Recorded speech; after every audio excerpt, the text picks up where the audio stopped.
Welcome to our deep dive into the world of healing affirmations. Yeah. We're going to be looking at Paramahansa Yogananda's Scientific Healing Affirmations. Oh. And, you've sent over some really interesting excerpts. Mhm. It seems like you're really interested in how our minds can impact our well-being. Absolutely. Yeah. This book is all about how to tap into that power. Okay.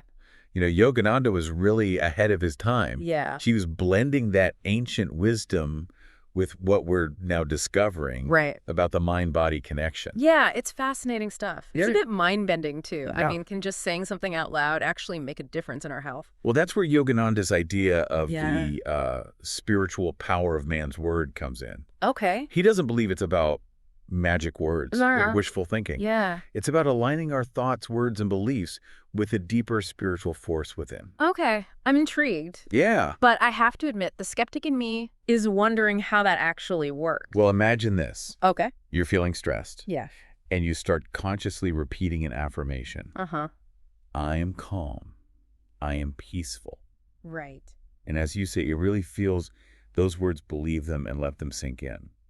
I can see how that might shift my mindset. Yeah. But how does it translate to physical healing? Yogananda believes that our words are more than just sounds. Okay. They're vibrations. Yeah. They carry energy. Uh-huh.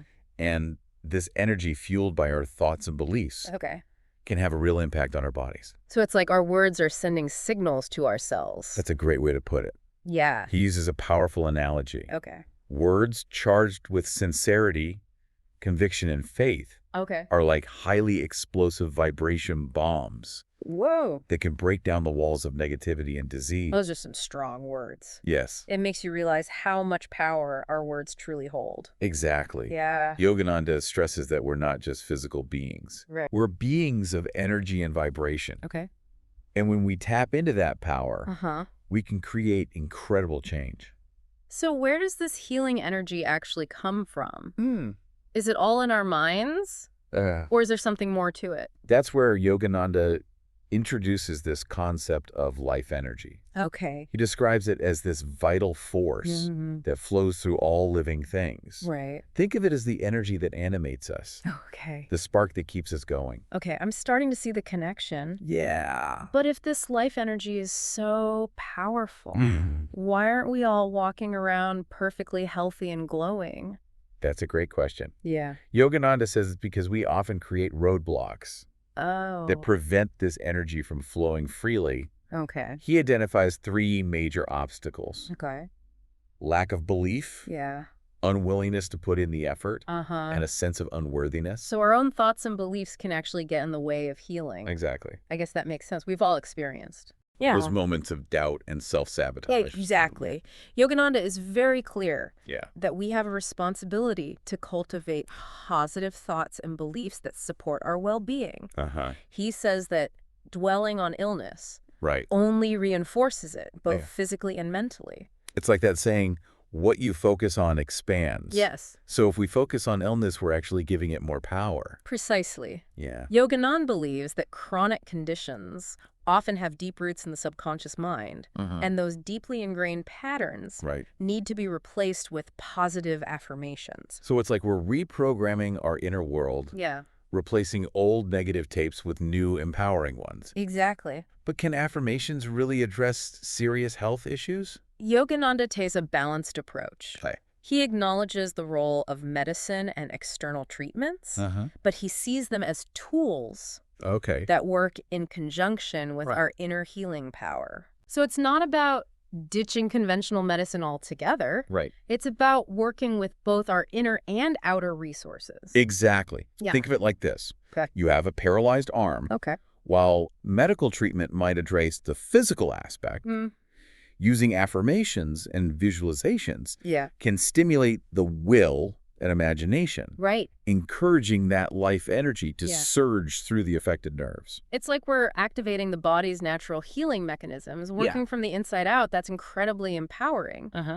But is there just one way to do this, or are there different approaches? That's where Yogananda's insights get really fascinating. Yeah. He believed that different people respond to different approaches. Some are visual learners, others connect more with logic, while others are driven by willpower. So it's about finding the method that resonates most deeply with our individual nature. It's not a one-size-fits-all approach. Exactly. He even suggests that when trying to help someone else heal, you should tailor your approach to their temperament, whether they're imaginative, intellectual, emotional, or driven by willpower. That makes so much sense. It's like speaking the language that their mind and body understand best. So what are some specific techniques we can use to tap into this life energy and start using affirmations effectively? One of the foundational practices Yogananda highlights is something you might not expect: breathing. Breathing. You mean just taking a deep breath can help us heal? It might sound simple, but the breath is incredibly powerful. Yogananda explains that when we breathe deeply and rhythmically, we're not just taking in oxygen, we're also drawing in life energy, that vital force we were talking about. So by becoming aware of our breath, we can actually amplify this healing energy within us. Precisely. He even links specific breathing techniques to different emotional states. For example, if you're feeling anxious, try inhaling deeply while mentally affirming, "I am calm, I am peaceful." It's like we can use our breath to consciously shift our mental and emotional states. I've definitely noticed that when I take a few deep breaths, I feel more grounded and centered. Exactly. And that's just one example of how Yogananda blended ancient wisdom with what we now understand about the mind-body connection. This is also practical and applicable. What other techniques does he offer? Another key element is willpower. Yogananda describes it as a potent force, capable of directing energy and influencing our body's healing processes. So it's not enough to just passively think positive thoughts. We have to actively engage our willpower and direct it towards healing. Yes, he encourages us to develop a strong will and use it to overcome negative habits, focus our attention, and even direct healing energy to specific parts of the body. Can you give an example of how this might work in practice? Absolutely. One technique he suggests is a will affirmation, where you concentrate your will on the medulla oblongata and the spot between your eyebrows while repeating phrases like, "I will my life to charge with godly will it charge through my nerves and muscles all." He believed this focused intention could help energize the body and promote healing. It's like giving our bodies a powerful pep talk, infusing them with positive energy and intention. Exactly. And remember, Yogananda emphasizes that it's not about mindlessly repeating words. It's about really feeling them, putting our whole being into it. It's about believing in the power of our own inner pharmacy. Okay, I'm starting to feel energized just thinking about it. We've talked about the power of words, the importance of breathing, and the role of will. What about the role of faith in healing? Yogananda considered faith to be absolutely crucial. He saw it as the catalyst that unlocks the healing power of life energy.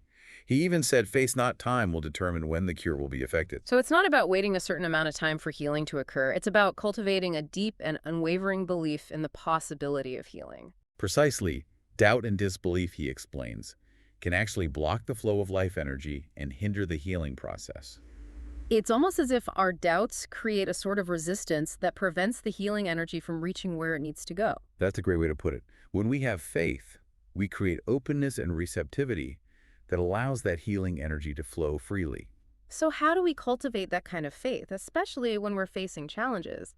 It's not always easy to simply will ourselves to believe. Yogananda emphasized the importance of connecting with something larger than ourselves, Right. a higher power, the divine, or whatever resonates with you.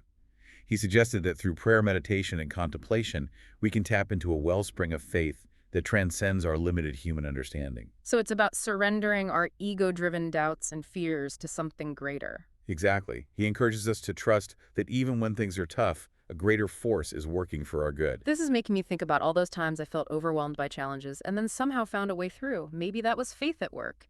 That trust in something beyond myself. It very well could be. And Yogananda reminds us that this greater force is always present, always available to us, even when we don't feel it. This is incredibly powerful. We've covered faith, willpower, the importance of breathing, and even touched upon connecting with the divine. What other techniques did Yogananda offer for working with life energy and promoting healing? Another technique he highlighted is the power of visualization and imagination. He believed that by creating vivid mental images of ourselves as healthy and whole, we could actually influence our physical reality. Wait, are you saying that just imagining ourselves as healthy can actually make a difference? Yes. Yogananda explains that our thoughts are incredibly powerful. When we focus our imagination on a specific outcome, especially with repeated effort, we start to align ourselves with that reality. It's like planting a seed in the fertile ground of our minds. It's like creating a blueprint for healing in our minds. But how do we make those visualizations really effective? He was very specific about this. He encouraged us to engage all our senses in the visualization process. Don't just see yourself as healthy, but feel it. Hear the sounds of vitality in your body. Even smell and taste the vibrancy of health. So it's about creating a fully immersive sensory experience in our imagination. It's like we're directing a movie in our minds, but the star of the show is our own well-being. You got it. The more real and vivid we can make this inner experience, the more powerfully it can impact our physical reality. This is fascinating. We've explored breathing willpower, faith, visualization. Does Yogananda offer any guidance on how to use these techniques for specific ailments? Absolutely. In fact, he provides specific affirmations tailored to different parts of the body and various conditions. For example, he has an affirmation for the eyes, where you visualize healing energy flowing through the optic nerves and into the retina, promoting clear vision. So we can combine general techniques with specific affirmations that target our areas of concern. That makes so much sense. Exactly. He even includes physical exercises for certain areas. Right. Like an exercise for the stomach that involves deep breathing and abdominal contractions to promote healthy digestion. This is all so incredibly empowering. It's like he's giving us a whole toolkit to take control of our own well-being. Precisely. That's the essence of Yogananda's message. He wants us to realize that we have an innate power within us to heal and live vibrantly and joyfully. This has been such an eye-opening conversation. We've covered so much ground, from the power of words to the importance of faith visualization and even specific techniques. Before we wrap up, let's take a step back and explore the deeper spiritual implications of Yogananda's teachings. This feels like we've been on this incredible journey. Yeah. Through the world of scientific healing affirmations. It's so much more than just repeating positive phrases. It is. It really is. Yeah. We've explored how Yogananda blends science and spirituality, offering these practical techniques to awaken that healing power within each of us. And we've touched upon his fascinating view of the body as materialized vibration. Yes. Which suggests there's so much more to our physical form than meets the eye. That's right. And this understanding of the body as energy and vibration is really key to grasping the deeper spiritual dimensions of Yogananda's teachings. He wasn't just focused on physical healing. Right. He saw it as a pathway to spiritual awakening. So it's not just about fixing what's wrong, Right. but about evolving our consciousness Yeah, and connecting with something larger than ourselves. exactly. That sounds like a pretty profound shift in perspective. It is. How did he suggest we go about this process of spiritual awakening? One of the key practices that he emphasized is meditation. Okay. He described it as a way to quiet the mind, Right. withdraw our attention from the external world, Okay. and connect with that divine spark within.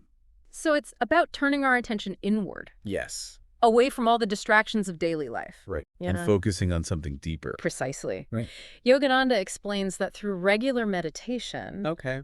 we can start experiencing a profound sense of peace, Uh-huh. joy, and connection that goes beyond the ups and downs Right. of everyday life. It's like recharging our spiritual batteries. Oh, what a great analogy. Finding that inner sanctuary. Yeah. Where we can connect with our true selves. He even describes meditation as a way to access higher states of consciousness, Okay. where we can experience glimpses of our true nature as limitless and eternal beings. That's a pretty amazing concept. It is. It really makes you realize that there's so much more to life than we often experience on the surface. Yogananda encourages us to make this inward journey a priority, to set aside even a few minutes each day for meditation and quiet reflection, to cultivate that connection with our inner selves. Like any skill. The more we practice, Yeah. the more we develop that inner strength and awareness. Exactly. But what about those of us who find it hard to sit still and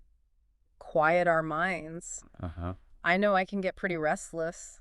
Yogananda knew meditation could be challenging, Right. especially at first. Yeah. He offers a variety of techniques to help beginners, Okay. like focusing on the breath, Yeah. repeating a mantra, or visualizing a peaceful scene. So there are different approaches. Right. And it's about finding what works best for each of us. Exactly. It's not about forcing ourselves into some rigid practice. And he encourages us to be patient with ourselves. Okay. It's natural for our minds to wander. Right. When they do, simply gently guide your attention back to your chosen object of focus. It's like training a puppy. That's a great way to put it. You have to keep bringing it back to the task at hand with gentle guidance and patience. The rewards of this inner training are well worth the effort. Yeah. Yogananda describes the benefits of meditation as including greater clarity, improved concentration, less stress, and a deeper sense of inner peace. Those are benefits we could all use a little more of in our lives. Yes. It makes meditation sound less like a mystical practice and more like a powerful tool for improving our overall well-being. Absolutely. Yogananda even suggests that regular meditation can boost our immune system and help us heal physically, showing that connection between mind, body, and spirit. He saw those three as interwoven, believing that when we cultivate inner peace and harmony through practices like meditation, it naturally affects our physical well-being. It radiates outwards. That's a powerful image. Yeah. This has been such an insightful deep dive. It has. I'm curious about one more thing. Okay. Yogananda talks a lot about connecting with the divine, Yeah. but doesn't seem to endorse any particular religion. That's one of the things that makes his teaching so universal. Okay. He honors all faiths and spiritual paths, Right. focusing on that underlying unity Okay. that connects us all. It's a beautiful message. It means that anyone, It does. regardless of their background or beliefs, Uh-huh. can find something meaningful in his work. Exactly. It's about following our hearts, trusting our intuition, and finding our own unique path to connection. Before we wrap up, I wanted to share one final thought from Yogananda Okay. that always resonates with me. Yeah. He reminds us that we are all children of God, inherently worthy of love, abundance, and healing. Right. He urges us to embrace this truth, Okay. let go of any limiting beliefs that hold us back, Yeah. and step into the fullness of who we truly are. That's a beautiful message to end on. It is. It's a reminder that we are not alone on this journey, Right. that we are supported, Yeah. and that we have within us the power to create a life filled with joy, purpose, and well-being. We do. Thank you for joining us on this deep dive Yes. Thank you. into scientific healing affirmations. Yeah. We hope you found it as enlightening and inspiring as we have. Yes. Keep exploring, keep growing, Yeah. and keep believing in that incredible power within you We all have it. to create a life of vibrant well-being. Did you get any of that?